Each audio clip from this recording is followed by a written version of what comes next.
नमस्कार YouTube के प्यारे सब्सक्राइबर साथियों, तंत्र लोक में आपका स्वागत है।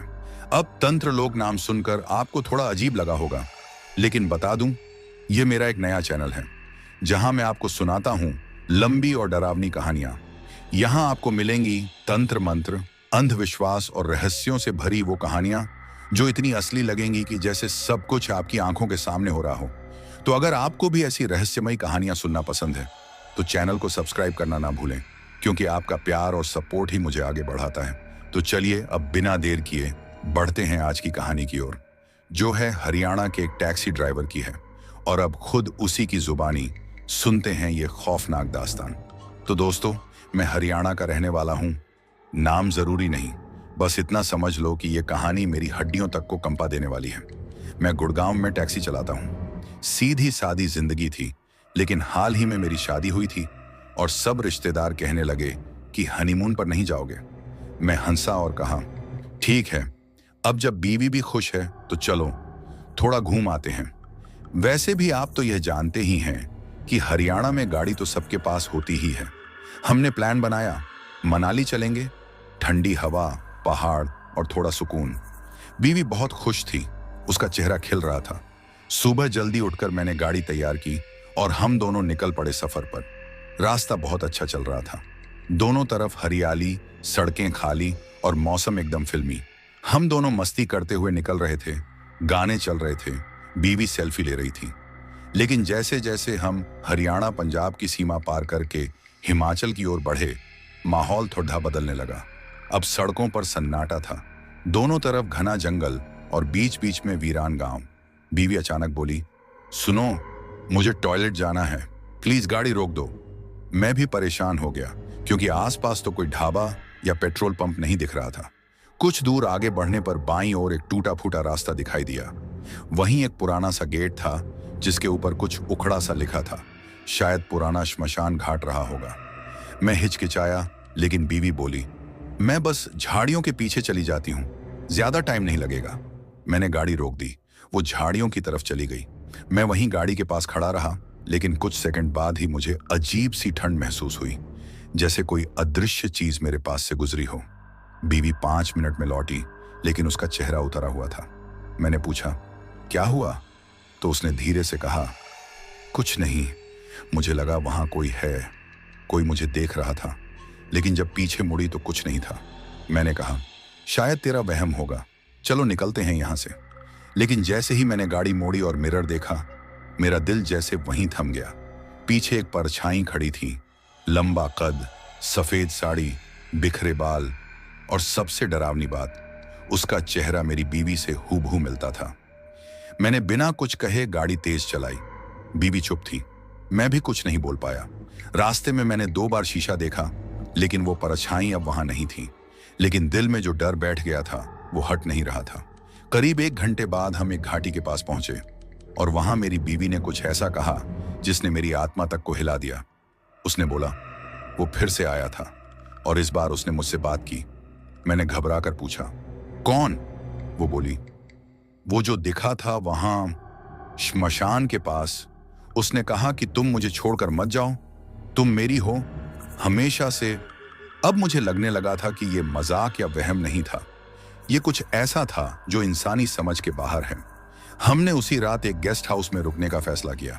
जगह बहुत शांत और सुंदर थी, लेकिन बीवी का चेहरा अजीब लगने लगा था। रात को जब मैं सोया तो एक खौफनाक सपना आया।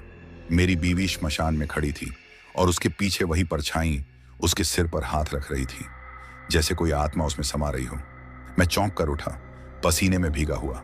पास देखा तो बीवी सो रही थी, लेकिन उसके चेहरे पर हल्की मुस्कान थी, और उसके होंठों से धीरे धीरे कुछ शब्द निकल रहे थे, जैसे कोई मंत्र। मैंने लाइट जलाई और हिलाया। तू ठीक है? उसने आंखें खोली और बोली, मैंने सपना देखा, मैं किसी और की दुल्हन थी, लाल जोड़े में, लेकिन दूल्हा कोई और नहीं था। उसका चेहरा अंधेरे में छिपा था। उसने मुझे आग में धकेल दिया। मेरे रोंगटे खड़े हो गए। सुबह होते ही हमने गेस्ट हाउस छोड़ दिया और वापसी का फैसला किया। लेकिन जो कुछ हमारे साथ होना शुरू हुआ था, वो अब हमें छोड़ने वाला नहीं था। गाड़ी में एक अजीब सी बदबू भरने लगी थी, जैसे कोई जली हुई चीज। बीवी की आंखों के नीचे काले गहरे घेरे बन गए थे। और उसकी आवाज अब वैसी नहीं लगती थी। कहीं ना कहीं से कोई और भी हम दोनों के बीच था। मैंने बीवी की तरफ देखा तो उसकी आंखें बंद थीं, लेकिन पलकें बार बार कांप रही थीं, जैसे कोई डरावना सपना देख रही हो। मैंने उसे हल्के से झकझोरा। वो अचानक चीख पड़ी, वो आ गया, वो मुझे लेने आ गया। मैंने घबरा कर उसे पकड़ा। कौन आया? क्या बकवास कर रही है तू? उसने मेरी तरफ देखा, लेकिन उसकी आंखें सुनी सुनी थीं, जैसे उसमें मेरी बीवी नहीं कोई और देख रहा हो। वो बोली, तुमने वादा किया था, तुम मेरे साथ 7 फेरे लोगे, मुझे जला के अकेला छोड़ दोगे तो भी मैं लौटूंगी वापस तुम्हें लेने। मैं पीछे हट गया। मेरे हाथ कांपने लगे। मेरी बीवी को क्या हो गया था? क्या उसमें कोई और आत्मा समा गई थी? गाड़ी में तेजी से चला रहा था। अब बस यही चाह रहा था कि किसी तरह घर पहुंचूं, किसी जान पहचान वाले को दिखाऊं। लेकिन रास्ता जैसे खिंचता जा रहा था। जीपीएस बार बार गड़बड़ाने लगा था। जहां जाना चाहता था वहीं नहीं पहुंच पा रहा था। बीच रास्ते में अचानक एक जगह गाड़ी अपने आप बंद हो गई। आसपास सिर्फ जंगल और सुनसान माहौल। मैं बाहर निकला, बोनट खोला। कुछ भी गड़बड़ नहीं लगी, लेकिन इंजन स्टार्ट ही नहीं हो रहा था। तभी बीवी धीरे से बोली, वो नहीं चाहता कि हम जाएं, वो यही चाहता है कि हम यहीं रुक जाएं। मैंने चौंक कर उसकी ओर देखा। वो अब गाड़ी से उतर चुकी थी, सफेद चादर ओढ़ रखी थी और नंगे पैर सड़क पर चल रही थी। आंखें ऊपर की ओर उलटी हुई और होंठ बुदबुदा रहे थे। तुमने मुझसे वादा तोड़ा, तुमने मुझे जला दिया, लेकिन मैं लौटी हूं ताकि वादा पूरा हो। मैं समझ गया कि ये मेरी बीवी नहीं बोल रही, ये कोई और है, कोई आत्मा, कोई अधूरी आत्मा जिसे इंसानी रूप मिल गया है और अब वो अपने अधूरे रिश्ते पूरे करना चाहती है। मैंने डरते डरते उसके पास जाकर उसका हाथ पकड़ा। तू मेरी बीवी है, सुन, जो भी तू है, अगर तुझे कुछ चाहिए तो मुझे ले ले, पर इसे छोड़ दे। वो अचानक जोर से हंस पड़ी। वो हंसी ऐसी थी जैसे किसी सूखे कुएं से कोई आवाज गूंज रही हो। तू नहीं समझता, मैं इस शरीर में रहूंगी, ये अब मेरा है और अब तू भी। इतना कहकर उसने मेरी तरफ हाथ बढ़ाया और जैसे ही उसकी उंगलियां मेरी गर्दन को छूने लगीं, अचानक एक जोर की आवाज आई, जैसे घंटी बजी हो, बहुत ऊंचे स्वर में। मैंने आंखें खोली। सामने एक बूढ़ा बाबा खड़ा था, लंबा चोला पहने, माथे पर राख लगी और हाथ में त्रिशूल। उसकी आंखें लाल थीं, लेकिन उसके चेहरे पर एक अजीब सी शांति थी। उसने ऊंची आवाज में कहा, छोड़ इसे, यह शरीर तेरा नहीं, तेरा समय खत्म हो चुका है। मेरी बीवी जोर से चीख पड़ी और जमीन पर गिर गई, जैसे किसी ने बिजली का झटका दिया हो। बाबा ने कुछ संस्कृत में मंत्र पढ़े और त्रिशूल से एक रेखा खींच दी। उस रेखा के बाहर अचानक धुआं उठने लगा और उसमें वही परछाई दिखी, वही चेहरा जो मैंने मिरर में देखा था। वो परछाई चिल्लाई, तूने मुझे धोखा दिया, मैं तुझे ले जाऊंगी। बाबा शांत खड़े रहे, बोले, जिसने तुझे जलाया उसने तुझे मोक्ष दिया, लेकिन तू मोह में बंधी रही, अब तुझे बंधन काटना होगा। त्रिशूल जमीन पर मारते ही एक जोर की बिजली सी कड़की और वो परछाई धुएं में समा गई। मेरी बीवी बेहोश पड़ी थी। बाबा ने पास जाकर उसके माथे पर कुछ राख लगाई और बोले, अब ये ठीक है, पर इसका असर पूरी तरह हटेगा नहीं। तुम लोग उसे जगह छोड़ आए हो जहां मृत्यु अधूरी थी, और वहां से लौटी आत्मा कभी चैन से नहीं जाती। मैंने रोते हुए बाबा के पैर छुए और पूछा, अब क्या करें? बाबा बोले, तेरे साथ जो था वो एक अधूरी दुल्हन की आत्मा थी, जिसकी शादी के दिन उसे आग में जिंदा जला दिया गया था। उसकी आत्मा को शांति तब तक नहीं मिलेगी जब तक कोई उसका अंतिम फेरा पूरा न कर दे।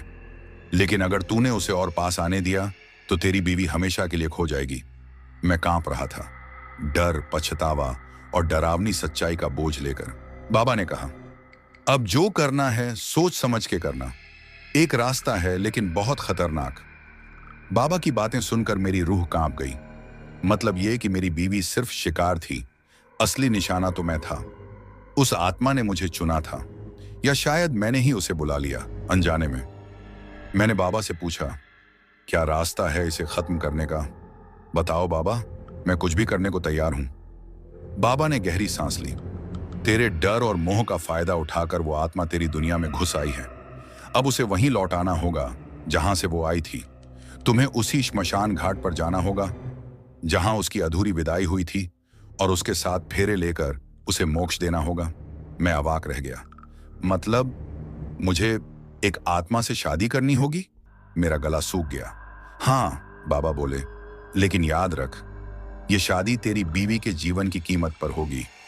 एक पल की चूक और तू दोनों को खो देगा। मैंने देखा मेरी बीवी अब होश में थी, लेकिन बहुत कमजोर लग रही थी। उसकी आंखों में वो डर था जो मैंने कभी नहीं देखा था। उसने धीरे से मेरा हाथ पकड़ लिया और कहा, जो भी करना है जल्दी करो। मैंने बाबा की तरफ देखा। चलो, मुझे ले चलो वहां। अगली रात को अमावस के सन्नाटे में हम 3 लोग, मैं, मेरी बीवी और बाबा, उसी रास्ते पर लौटे जहां से ये सब शुरू हुआ था। गाड़ी वही पुरानी सड़क पर चली जहां उस रात अजीब सी ठंडक थी और हवा कुछ कह रही थी। श्मशान घाट अब और भी डरावना लग रहा था। पेड़ों के बीच वो टूटी फूटी बेंचें, राख की गंध और कहीं दूर जलती हुई एक जली लकड़ी की सी टिमटिमाती रोशनी। बाबा ने वही मंडप जैसा कुछ बनाया, चारों ओर रक्षा रेखा खींच दी। उन्होंने मुझे सफेद कपड़े पहनने को कहा और हाँ, वो 7 फेरे। बाबा ने एक टुकड़ा सिंदूर और एक माला मुझे दी और कहा, जैसे ही वो आत्मा प्रकट हो, बिना डरे इन फेरे को पूरा करना, मत रुकना, पीछे मुड़कर मत देखना, चाहे कुछ भी हो जाए। अगर तू बीच में रुका तो न तू बचेगा न ये लड़की। मैंने बाबा की बात मानी और जैसे ही मंत्र शुरू हुए, माहौल कांपने लगा। एक तेज चीख गूंजी, मेरी बीवी बेहोश हो गई और सामने धुंध में से वो परछाई निकलने लगी। वही अधूरी दुल्हन, काली साड़ी, बिखरे बाल, आंखें लहू सी लाल और उसकी चाल जैसे वो जमीन पर तैर रही हो। वो मेरे सामने आकर खड़ी हो गई। एक पल को सब कुछ थम गया। मैं कांपते हुए पहला फेरा लेने लगा। उसकी परछाई मेरे साथ घूमने लगी। हर फेरे पर उसकी सांसें भारी होती जा रही थीं, जैसे कोई दर्द छूट रहा हो, जैसे कोई सदियों की यातना का बोझ उतर रहा हो। चौथे फेरे पर मेरी सांस अटकने लगी। पीछे से किसी ने गर्दन छुई, ठंडी बर्फ जैसी उंगलियां। लेकिन बाबा की आवाज आई, मुड़ना मत, वरना सब खत्म। मैंने खुद को समेटा, आंखें बंद कर ली और बस चलता रहा। 7वें फेरे पर जब मैंने सिंदूर उठाया तो हवा तेज चलने लगी और वो आत्मा मेरे सामने झुक गई। उसकी आंखों से आंसू गिरने लगे, लेकिन खून जैसे लाल। मैंने धीरे से सिंदूर हवा में उसकी मांग की तरफ बढ़ाया और जैसे ही सिंदूर उसकी मांग में पड़ा, वो एक दर्दनाक चीख के साथ हवा में घुलने लगी। उसकी आंखों में शांति थी और आवाज आई, अब मैं जा रही हूं, अब मेरा अंत है, तेरा नहीं, शुक्रिया। वो रोशनी में बदल गई और हवा में बिखर गई। अचानक पूरी जगह शांत हो गई। बाबा ने आंखें बंद कर लीं और कहा, अब उसकी आत्मा को मुक्ति मिल गई। लेकिन मैंने चौंक कर पूछा, क्या लेकिन? बाबा ने मेरी बीवी की तरफ देखा और बोला, लेकिन इस शरीर पर उसका असर पूरी तरह गया नहीं है। वो अब भी कहीं गहराई में सो रही है। अगर तुम दोनों फिर कभी उसी रास्ते से गुजरे तो हो सकता है। मैंने बाबा को रोका, नहीं बाबा, अब कभी नहीं, हम दोबारा वहां नहीं जाएंगे। मैंने बीवी को उठाया। उसकी आंखें बंद थीं, लेकिन चेहरे पर एक सुकून था। हम वापस गुड़गांव लौट आए। सब कुछ पहले जैसा था, लेकिन अब भी कभी कभी रात के सन्नाटे में मेरी बीवी नींद में कुछ बड़बड़ाती है। गुड़गांव लौटने के बाद हमने सब कुछ सामान्य करने की कोशिश की। मैंने बीवी को अच्छे डॉक्टर को दिखाया, सारे टेस्ट कराए, सब नॉर्मल। मगर मेरे दिल में जो डर बैठ चुका था, वो हर रिपोर्ट के साथ गहरा होता जा रहा था। शुरुआत के कुछ दिन ठीक रहे, लेकिन फिर रातें बदलने लगीं। एक रात जब मैं ऑफिस से देर से लौटा, देखा कि घर में लाइट बंद थी। बीवी ने दरवाजा खोला, लेकिन उसका चेहरा अजीब सा था। ना कोई हाव भाव, ना कोई मुस्कान। उसकी आंखें जैसे मुझसे पार देख रही थी। मैंने मजाक में पूछा, क्या हुआ, भूत देख लिया क्या? वो बिना कुछ बोले मुड़कर अंदर चली गई। मैंने सोचा शायद थकी होगी, पर जब मैं बेडरूम में पहुंचा, वो खड़ी थी, एकदम चुप, खिड़की के पास, और बड़बड़ा रही थी।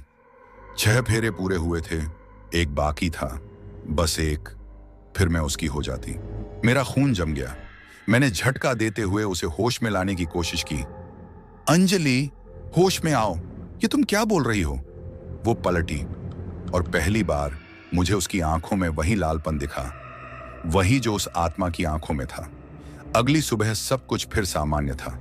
अंजलि को पिछली रात की कोई याद नहीं थी। जब मैंने बात की, उसने हंसते हुए टाल दिया। तुम्हें भी अब डरावनी फिल्मों की आदत लग गई है शायद। लेकिन मुझे यकीन हो चला था, वो आत्मा गई नहीं थी, बस छुप गई थी। और शायद अब उसने अंजलि के जरिए अपना खेल शुरू किया था। मैंने फिर बाबा से संपर्क करने की कोशिश की, लेकिन उनका नंबर बंद था। जब गांव गया तो वहां पता चला बाबा 1 हफ्ते पहले अचानक लापता हो गए थे। उनका झोंपड़ा वैसे का वैसा था, लेकिन अंदर एक दीवार पर राख से लिखा हुआ एक वाक्य मिला। शक्ति को नींद नहीं, बस इंतजार होता है। 7वां फेरा पूरा किए बिना आत्मा नहीं जाती। अब मैं डर की हद से भी परे जा चुका था। रातों को अंजलि कुछ लिखती रहती थी, पुरानी हिंदी में, ताड़पत्र जैसे कागजों पर। मैंने एक बार चोरी से देखा, उसमें कुछ तंत्र मंत्र और श्मशान की भाषा थी।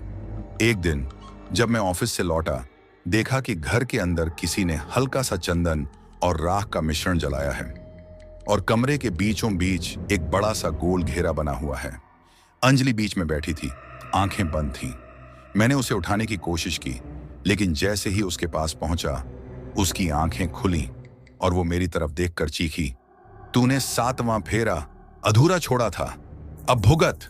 उसके हाथ उठे, हवा भारी होने लगी, पंखा अपने आप रुक गया और घर की सारी लाइट्स एक साथ बुझ गईं। मैं पलटा और जैसे तैसे दरवाजा खोलकर बाहर भागा। पड़ोसियों ने मुझे होश में लाया। सब समझ नहीं पा रहे थे, लेकिन मेरी हालत देख कोई कुछ बोल भी नहीं रहा था। मैंने अब ठान लिया, कुछ करना होगा। मैं उसी जगह फिर गया जहां पहली बार आत्मा मिली थी, शमशान घाट। लेकिन इस बार वहां कुछ बदला हुआ था। जहां पहले वीरानी थी, अब वहां किसी ने चुपचाप मंदिर जैसा कुछ बनाया था। अंदर घुसते ही मुझे वही गंध आई, राख और चंदन की। मंदिर के अंदर एक पिंजरा रखा था और उस पिंजरे में अंजलि की तस्वीर थी, जो वहां कैसे आई मुझे नहीं पता। फोटो के नीचे लिखा था, वो अब तुम्हारी बीवी नहीं रही। उसी क्षण मुझे ऐसा लगा जैसे किसी ने पीछे से किसी ने मेरे कंधे पर हाथ रखा। मैंने जैसे ही पीछे मुड़कर देखा, वहां एक बूढ़ा आदमी खड़ा था, कमर झुकी हुई, आंखों में गहराई और माथे पर भस्म की 3 लकीरें। वही बाबा थे, मगर अब उनका चेहरा अलग था, जैसे मौत को छू कर लौटे हों। मैं कुछ बोलता उससे पहले ही उन्होंने मेरा हाथ पकड़ लिया और पिंजरे के पास खींचते हुए बोले, जो होना था हो चुका है, अब जो होगा उसके लिए तुझे तैयार रहना होगा। तुझसे गलती हुई है। शादी के फेरे 7 होते हैं बेटा, और तेरा 7वां फेरा उस जगह अधूरा छूट गया था जहां आत्माएं जागती हैं। तू नहीं जानता तूने क्या जगा दिया है। मैं कांपते हुए बोला, क्या मेरी बीवी अब कभी नॉर्मल नहीं हो पाएगी? बाबा ने मेरी आंखों में झांकते हुए कहा, अब बात तेरी बीवी की नहीं, बात उस आत्मा की है जिसने तुझे चुन लिया है। वो तुझसे सिर्फ 7वां फेरा नहीं, एक वादा भी लेना चाहती है। मैं चुप था। बाबा ने एक पोटली खोली और उसमें से एक पुराना सा काला धागा निकाला। ये रक्षा सूत्र नहीं, ये वचन का बंधन है। इस धागे को बांधकर अगर तू फिर उसी श्मशान घाट की चौखट पार करेगा, तो या तो तू उसे पूरी तरह आजाद कर देगा, या वो तुझे कभी वापस लौटने नहीं देगी। मेरे पास कोई और रास्ता नहीं था। मैंने वो धागा अपनी कलाई पर बांधा और बाबा के साथ निकल पड़ा उस जगह की तरफ जहां सब शुरू हुआ था। रास्ते में बाबा ने मुझे कई सारी बातों से आगाह किया। श्मशान में वो जगह जहां तेरी बीवी को टॉयलेट लगी थी, असल में वो आत्माओं की चौकी है। वहां हर अमावस्या की रात को एक बलिदान मांगा जाता है, और जब कोई ना समझ उस जगह की पवित्रता भंग करता है, तो आत्मा उसे विवाह के वचन में बांध लेती है। तेरे साथ भी वही हुआ। मनाली की उस ठंडी रात की यादें एक एक कर मेरी आंखों में लौटने लगी। मैंने गाड़ी वहीं रोकी थी, बीवी को उतरने दिया था और मैं खुद भी थोड़ी दूर तक चला गया था। तभी तो वो गायब हुई थी चंद मिनटों के लिए। अब वो चंद मिनट मेरी पूरी जिंदगी को निगलने वाले थे। हम जब रात को वहां पहुंचे, वो जगह अब और भी सन्नाटेदार हो गई थी। दूर दूर तक सिर्फ अंधेरा, कोई आवाज नहीं, सिर्फ हड्डियों में उतर जाने वाली ठंडी हवा। बाबा ने एक गोला बनाया, बीच में दीपक रखा और मुझे उसमें बैठने को कहा। जब वो आएगी, सिर्फ सुनना, कुछ बोलना नहीं। जो दिखेगा वो भ्रम हो सकता है, लेकिन जो सुनेगा वो सच होगा। मैंने हिम्मत बटोरी और बैठ गया। घंटों जैसे कट गए। अचानक तेज हवा चलने लगी और दीपक बुझ गया। उस क्षण वो आई, मेरी बीवी के चेहरे में लिपटी वो आत्मा, अब पूरी तरह प्रकट हो चुकी थी। उसकी आंखें चमक रही थीं, बाल खुले हुए, और उसके होंठों पर एक कुटिल मुस्कान थी। तो आया तू। तुझे तो लगा था मैं बस एक डरावनी कहानी हूं ना। अब देख इस कहानी का अंत कैसे होता है। मैं चुप रहा। बाबा ने चिताया था। वो मेरे पास आई, मेरी कलाई पकड़ ली जिस पर वो धागा बंधा था। तूने मेरी पूजा अधूरी छोड़ी थी। तूने मेरी मांग में सिंदूर नहीं भरा था। तुझे लगता है तू बच जाएगा। उसने जैसे ही धागे को खींचा, एक तेज चीख हवा में गूंजने लगी और सब कुछ हिल गया। बाबा ने मंत्रोच्चारण शुरू किया। जमीन कांपने लगी, पेड़ झुकने लगे, और मैं बीच उस मंत्र शक्ति और आत्मा के संघर्ष में फंसा था। वो आत्मा अब अंजलि नहीं थी। उसकी आवाजें बदल रही थीं, कभी बच्ची की, कभी बूढ़ी औरत की, कभी किसी और की। एक फेरा, बस एक अधूरा फेरा, और मैं हमेशा के लिए मुक्त हो जाऊंगी। बाबा ने जोर से चिल्लाया। उसे वचन दो, लेकिन मन से नहीं, आत्मा से।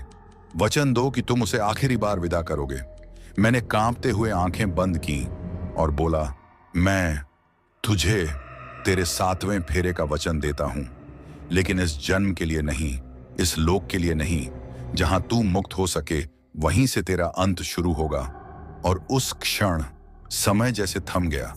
वो आत्मा चीखी, गुर्राई, और फिर मेरी आंखों के सामने झलकर राख में बदल गई।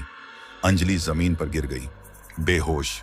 बाबा दौड़कर पास आए, उसकी नाड़ी जांची और सिर हिलाया। बच गई है, लेकिन अब इस आत्मा से कोई रिश्ता नहीं। यादें भी धुंधली हो जाएंगी। बस तू अपने वादे से कभी पीछे मत हटना, नहीं तो। उन्होंने बात अधूरी छोड़ दी। अब हम घर लौट आए हैं। अंजलि धीरे धीरे नॉर्मल हो रही है। उसे कुछ याद नहीं। मैंने सब छोड़ दिया है, गाड़ी, नौकरी, शहर। हम अब एक छोटे गांव में रहते हैं। लेकिन आज भी जब रात को आंख लगती है तो कानों में एक धीमी फुसफुसाहट आती है। गांव की सुबहें शांत थीं, लेकिन मेरी रातें वैसी ही थीं, बेचैन और जैसे भटकती हुई आत्मा की तरह। अंजलि अब पहले जैसी हो गई थी। कम से कम बाहर से देखने पर वो फिर से मेरे लिए चाय बनाती, खेतों के रास्ते तक मुझे छोड़ने आती, और हर रोज शाम को मेरे इंतजार में खड़ी मिलती। लेकिन एक चीज थी जो बदली नहीं थी, उसकी आंखें। उनमें अब भी कोई ऐसी परछाई थी जो हर बार मुझे भीतर तक कंपा देती। वो देखती थी, लेकिन जैसे कहीं और देख रही हो, जैसे उसकी आंखों के पीछे कोई और खड़ा हो, कोई जो उसे चला रहा हो। मैंने ये बात बाबा को बताई, लेकिन वो अब इस दुनिया में नहीं थे। जिस रात हम वहां से लौटे थे, उसी रात बाबा की समाधि ले ली गई थी। वो पहले से जानते थे शायद कि अब उनका काम पूरा हो चुका है। एक रात जब गांव में बिजली नहीं थी और सड़कों पर सिर्फ लालाटेन की झलकें थीं, मैं खेतों से लौटते वक्त अंजलि को अकेले एक पेड़ के नीचे खड़े देख रहा था। वो ऊपर आकाश की ओर देख रही थी, होंठ कुछ बुदबुदा रहे थे। मैं धीरे से उसके पास गया तो वो चौंक गई। मैंने उससे पूछा कि वहां क्या कर रही थी, तो उसने कहा कि वो तो बस चांद देख रही थी। लेकिन उस रात अमावस्या थी, आकाश में चांद था ही नहीं। मैंने घर लौटकर उसके सामान की तलाशी ली। एक पुराना डिब्बा जो शादी के बाद कभी नहीं खुला था, वो अब अध खुला पड़ा था। उसके अंदर एक लाल साड़ी थी, वही जो मनाली में पहनी थी, और साड़ी के बीच में दबा हुआ था एक सिंदूरदान। पर वो सिंदूर अब काला पड़ चुका था। मेरे हाथ कांपने लगे। सिंदूरदान को जैसे ही छुआ, एक ठंडी हवा का झोंका पूरे कमरे में भर गया। अंजलि उस वक्त किचन में थी, लेकिन जैसे ही मैं डिब्बा बंद करने लगा, वो बिना कुछ बोले दरवाजे पर आ खड़ी हुई। उसका चेहरा भावशून्य था, लेकिन आंखें वो अब और भी गहरी और डरावनी लग रही थी। उसने बस इतना कहा, वो अभी गई नहीं है, उसे अभी एक बात पूरी करनी है। मैंने कहा, कौन? उसने मुस्कुराते हुए जवाब दिया, जिसका वादा तूने किया था, 7वां फेरा। अब मेरे मन में सवाल थे, क्या बाबा की विदाई से आत्मा भी मुक्त हो गई थी, या वो बाबा ही उसे अब तक रोक कर रखे थे? रातें अब और भी अजीब होने लगी थीं। घर के पीछे के कुएं से हर रात किसी औरत के गाने की आवाज आती। गांव वाले कहने लगे कि हमारी हवेली के पास अब जानवर नहीं जाते, और एक बच्चा जो खेलते हुए वहां पहुंच गया था, वो 2 दिन बुखार में तड़पता रहा, बस एक ही बात बड़बड़ाता रहा, लाल साड़ी वाली दीदी मुझे अपने साथ ले जाना चाहती हैं। मैं अब समझ चुका था कि कुछ अधूरा था, कुछ ऐसा जो मैंने बाबा के कहे अनुसार नहीं किया। शायद वचन दिया था, पर वचन निभाया नहीं। तो मैंने फैसला लिया, एक बार फिर उस जगह जाने का। इस बार अकेले नहीं, अंजलि को भी साथ ले जाने का। पर उससे पहले मैंने गांव के मंदिर के पुजारी से बात की। उन्होंने एक पुराना ग्रंथ दिखाया। उसमें सप्तम बंधन के बारे में लिखा था। ये वो काली शक्ति होती है जो 7 फेरे की रस्म को अपने तरीके से बांध देती है। एक फेरा अधूरा रह जाए तो आत्मा अधूरी रह जाती है, और जब तक उस वचन को निभाया ना जाए वो शरीर छोड़कर भी पीछा नहीं छोड़ती। अब मेरी बीवी सिर्फ मेरी पत्नी नहीं थी, वो किसी और की प्राणवधू भी बन चुकी थी। अगली रात मैं और अंजलि निकल पड़े उसी घाट की ओर जहां सब शुरू हुआ था। रास्ते में अंजलि खामोश थी, मगर उसके चेहरे पर एक अजीब शांति थी, जैसे वो जानती हो कि क्या होने वाला है। हम वहां पहुंचे तो सब वैसा ही था, चुप, ठंडा और अंधकार में डूबा हुआ। मगर इस बार मैं तैयार था। मेरे पास वो काला धागा नहीं था, लेकिन मैंने अपनी माला को मंत्रों से बांधा था, और साथ में सिंदूर का वही डिब्बा था जो अब राख जैसा हो गया था। अंजलि ने धीरे से कहा, वक्त हो गया है। मैंने पूछा, किस बात का? उसने पलट कर देखा और उसकी आवाज अब उसकी नहीं थी, लेकिन वो बोली, आखिरी वचन का, आखिरी फेरों का और आखिरी फैसला का। उसने अपना हाथ मेरी तरफ बढ़ाया। मैंने वो सिंदूर निकाला और उसकी मांग में फिर से भर दिया, इस बार अपने हाथों से नहीं, आत्मा के कहे अनुसार। उसके बाद जैसे जमीन कांपने लगी हो, घाट के सारे दिए खुद जल उठे, और एक बार फिर वो चेहरा सामने आया, वही आत्मा, वही रूप, लेकिन इस बार वो मुस्कुरा रही थी। अब मैं पूरी हुई। अब तू पूरी तरह मेरा नहीं, बल्कि खुद का हो सका है। मैं तुझसे सिर्फ एक वादा लेने आई थी कि तू मेरे अधूरे फेरों को भूल ना पाए, और आज तूने उन्हें पूरा कर दिया। अब मैं जा रही हूं, लेकिन मेरी छाया शायद कभी ना जाए। वो लहरों में घुल गई। अंजलि जमीन पर गिर गई। अब की बार जब अंजलि उठी, उसकी आंखों में वो गहराई नहीं थी, वो सिर्फ वही थी, मेरी पत्नी, मेरी अंजलि। हम वापस आ गए। गांव में अब शांति है। हवेली में बच्चे फिर खेलने लगे हैं। लेकिन मैं जानता हूं, मेरी कहानी अभी खत्म नहीं हुई, क्योंकि जिस घाट पर वचन दिए जाते हैं, वो वचन समय नहीं, आत्मा से बंधे होते हैं, और आत्मा की प्यास समय से नहीं बुझती। अब कई हफ्ते बीत चुके थे। जिंदगी फिर से उसी पुराने ढर्रे पर लौटने लगी थी। गांव में अब न कोई कानाफूसी होती थी, न हवेली के आसपास अजीब हरकतें। अंजलि अब बिल्कुल सामान्य लगने लगी थी। उसकी हंसी में फिर से वही मिठास थी जो मैंने पहली बार सुनी थी। लेकिन मेरे अंदर एक हलचल अब भी कायम थी। रात के वक्त जब सब सोते थे, मैं चुपचाप छत पर बैठकर आकाश को देखता रहता। वहां कहीं एक खालीपन था जो शायद मेरे और उस आत्मा के बीच अधूरे वचनों की जगह छोड़ गया था। एक रात जब बरसात हो रही थी और हवाएं दीवारों को थपथपा रही थीं, अंजलि नींद में चीखने लगी। मैं घबराकर उठा और उसे संभालने दौड़ा। उसकी आंखें खुली थीं, लेकिन वो मुझे नहीं देख रही थी। वो किसी को बचाओ बचाओ कह रही थी, और उसके हाथ पेट पर थे, जैसे कोई पीड़ा हो। मैंने मुश्किल से उसे होश में लाया और उसने कांपते हुए कहा, मैंने उसे देखा, वो फिर से आ गई है, लेकिन इस बार वो मुझसे कुछ नहीं चाहती, वो कुछ देना चाहती है। मैंने उसे दिलासा दिया, लेकिन मेरा खुद का दिल अंदर से बैठ चुका था। अगले ही दिन अंजलि ने मुझसे कहा, मुझे डॉक्टर के पास ले चलो, मुझे लग रहा है मैं मां बनने वाली हूं। खुशी और डर, दोनों भावनाएं एक साथ मेरे दिल में टकरा गईं। खुशी इसलिए कि हम अब अपने परिवार को बढ़ाने जा रहे थे, और डर इसलिए कि कहीं इस बच्चे से जुड़ी कोई दूसरी सच्चाई ना हो। कुछ हफ्तों बाद जब सोनोग्राफी की रिपोर्ट आई, डॉक्टर ने मुझे एक कोने में ले जाकर धीरे से कहा, आपकी पत्नी बिल्कुल ठीक है, लेकिन हमें बच्चे के बारे में कुछ अजीब चीजें दिख रही हैं। उसका दिल सामान्य से तेज धड़क रहा है, और वो अक्सर आंखें खोलकर पेट में हरकत करता है, जो इस स्टेज में लगभग नामुमकिन है। मैंने अंजलि को इस बारे में कुछ नहीं बताया, लेकिन उस रात जब वो अपने पेट पर हाथ फेर रही थी, उसने अचानक कहा, तू आया है ना? मैंने तुझे वापस बुलाया था, पर तू इस रूप में लौटेगा ये नहीं सोचा था। मैं सन्न रह गया। मैंने उससे पूछा, तुम किससे बात कर रही हो? उसने मेरी तरफ देखा और उसकी आंखों में वही पुराना सन्नाटा लौट आया, जिसे मैंने 7वां फेरा अधूरा छोड़कर विदा किया था। वो अब पूरा होने आया है। मेरा वचन अब मुझ में पल रहा है।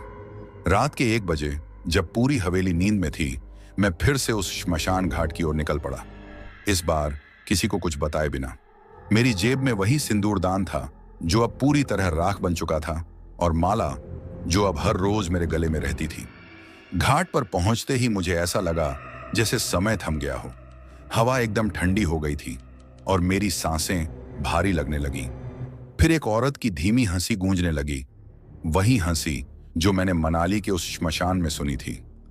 तेरा वचन अधूरा नहीं था, तूने उसे पूरा किया, लेकिन तू भूल गया कि आत्माएं सिर्फ मुक्ति नहीं चाहती, कुछ आत्माएं उत्तराधिकारी चाहती हैं। मैंने चारों तरफ देखा, कोई नहीं था, लेकिन वो आवाज, वो जैसे मेरी रूह में गूंज रही थी। तेरा बच्चा सिर्फ तेरा नहीं होगा, वो मेरा वंश है और मेरा वचन है। जब वो जन्म लेगा तेरी दुनिया फिर से बदल जाएगी, लेकिन इस बार पीछे मुड़ने का कोई रास्ता नहीं होगा। मैंने जमीन पर गिरकर कहा, कृपा करो, उसे मेरे बच्चे की तरह जीने दो, अपने पुनर्जन्म का बोझ मत दो।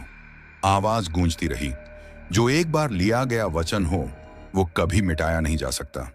अब हर रोज मैं डर के साए में जीता था। अंजलि की हालत बेहतर होती जा रही थी, लेकिन उसके पेट पर जैसे कोई और चेहरा बनता दिखता था। वो कभी कभी खुद ही रुककर पेट को सहलाते हुए बड़बड़ाती, तू पहले भी मेरा था, अब फिर मेरा बन आया। इस बार मैं तुझे खोने नहीं दूंगी। मैं अब एक इंसान नहीं, एक वचन से बंधा हुआ जीव बन चुका था। एक वचन जो अब मेरी पत्नी के गर्भ में सांसें ले रहा था। पर क्या ये आत्मा जो अब लौट आई है सिर्फ जन्म लेने आई है, या इसके साथ एक और रहस्य, एक और अंधेरा साया हमारे घर में घुस चुका है? जैसे जैसे डिलीवरी की तारीख करीब आने लगी, हवेली का माहौल भी बदलने लगा। पहले जहां हर कोने में सन्नाटा पसरा रहता था, अब वहां अजीब सी सरसराहट गूंजने लगी थी। दीवारों पर लगे पुराने चित्र जो पहले सिर्फ पुरानी विरासत लगते थे, अब उनमें कुछ और ही नजर आता था, जैसे उनमें से कोई आंखें निकालकर हमें देख रही हों। अंजलि की आंखों में गहराई बढ़ती जा रही थी और उसका चेहरा अब वैसा नहीं रहा था जैसा पहले था।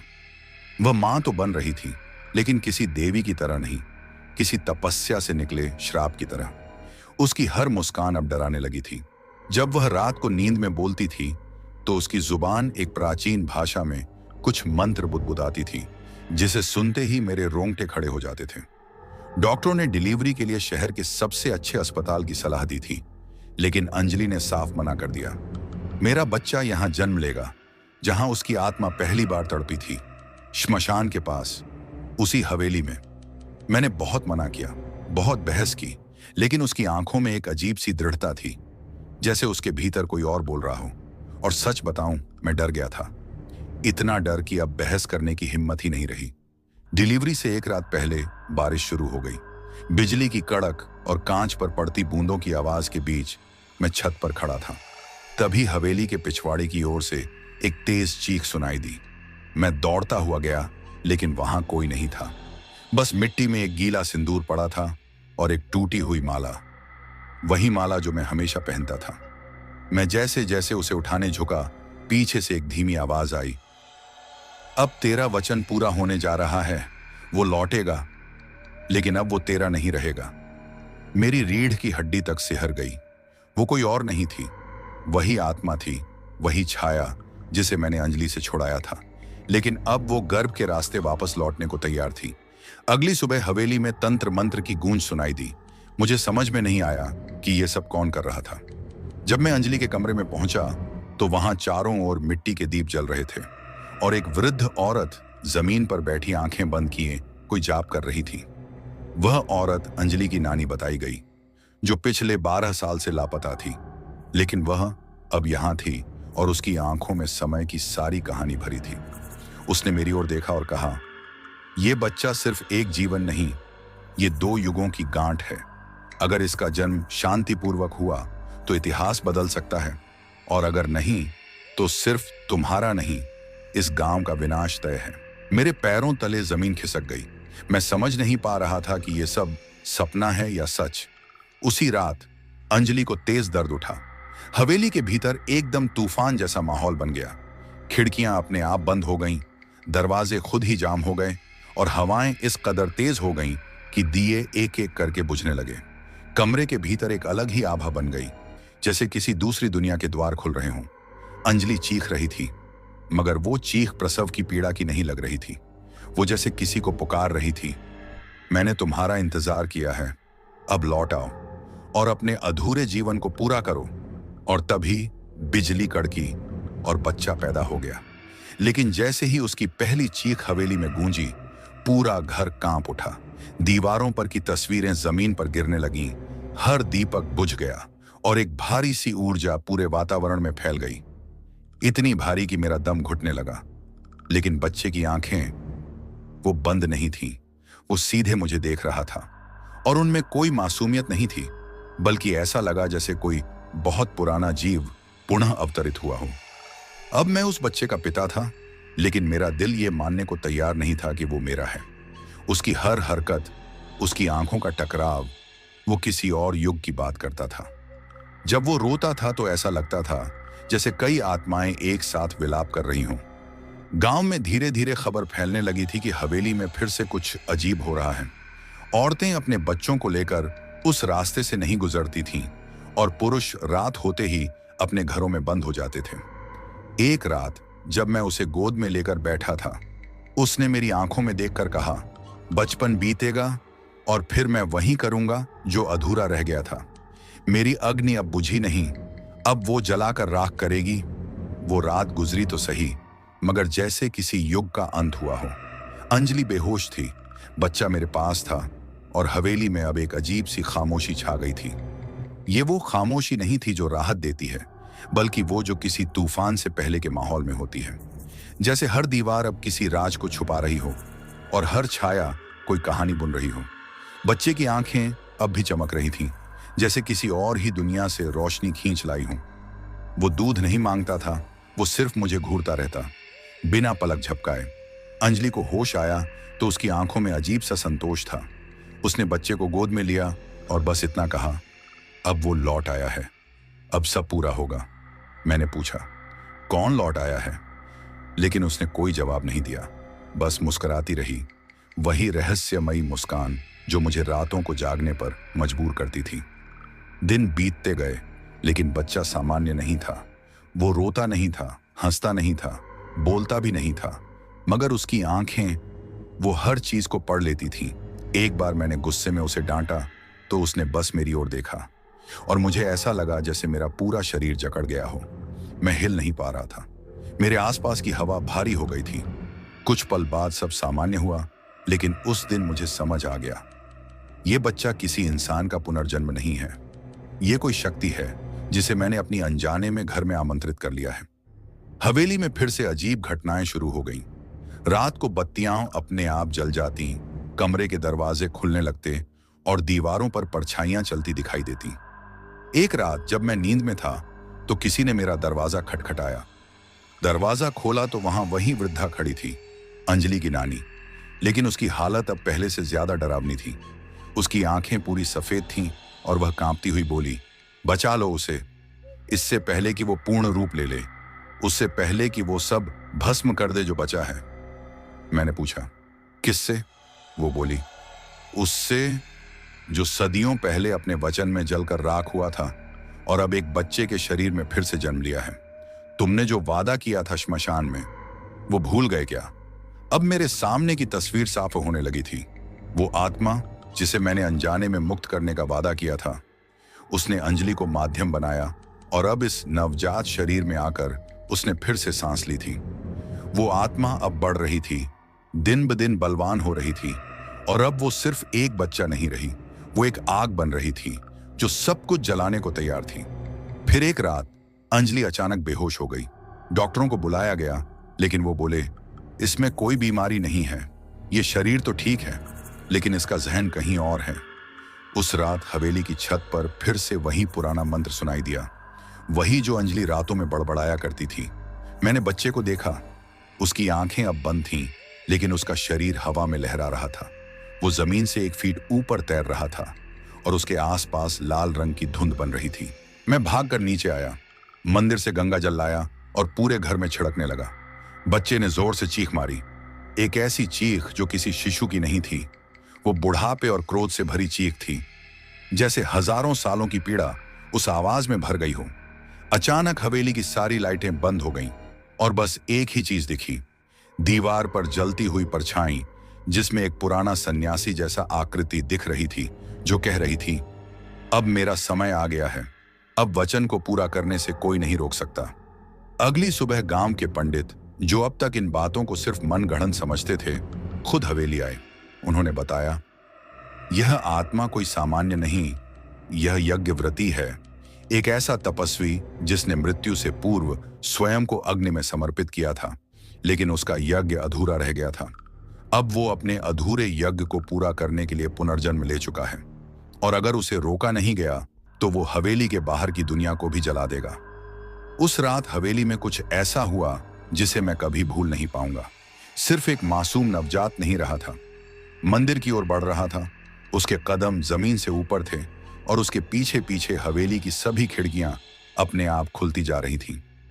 अंजलि अब पूरी तरह से होश में आ चुकी थी, लेकिन उसके चेहरे पर भय नहीं, एक अजीब सी स्वीकृति थी, जैसे वह जानती हो कि अब जो होने वाला है वह रोका नहीं जा सकता।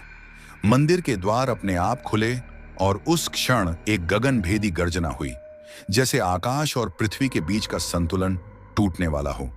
पंडितों और साधुओं को बुलाया गया, जिन्होंने हवेली के आंगन में एक यज्ञ स्थापित किया। उस बच्चे को वहां लाया गया और पूरे गांव की नजरें उस पर थीं। मंत्रों की गूंज, अग्नि की लपटें और उस आत्मा की छटपटाहट, तीनों का संगम हो रहा था। बच्चा अचानक जोर से रोने लगा, मगर वो रोना किसी शिशु का नहीं था, वो था एक तपस्वी की पीड़ा का उग्र स्वरूप। जैसे ही मंत्र पूर्ण हुए, एक चिंगारी आसमान की ओर उठी और बच्चा अचेत हो गया। वो शक्ति जिसने अंजलि के शरीर से लेकर हवेली तक को झकझोर दिया था, अब जैसे कहीं और चली गई थी, शायद सदा के लिए। अंजलि ने धीरे से बच्चे को उठाया और पहली बार वह मुस्कुराई, एक सच्ची सुकून भरी मुस्कान। बच्चा अब शांत था, उसकी आंखों में अब वो जादू नहीं था जो पहले दिखता था, जैसे आत्मा ने अब अपने अधूरे कर्म से मुक्ति पाली हो। हवेली की दीवारें अब भी वहीं थीं, लेकिन उनका कंपन अब खत्म हो चुका था। गांव वालों ने इसे चमत्कार कहा, और शायद सच में था भी। किसी शक्ति का ऐसा रूप पहले कभी नहीं देखा गया था, न डरावना न भयानक, बल्कि एक चेतावनी की तरह। तो दोस्तों, ये थी मेरी एक सच्ची दिल दहला देने वाली आप बीती।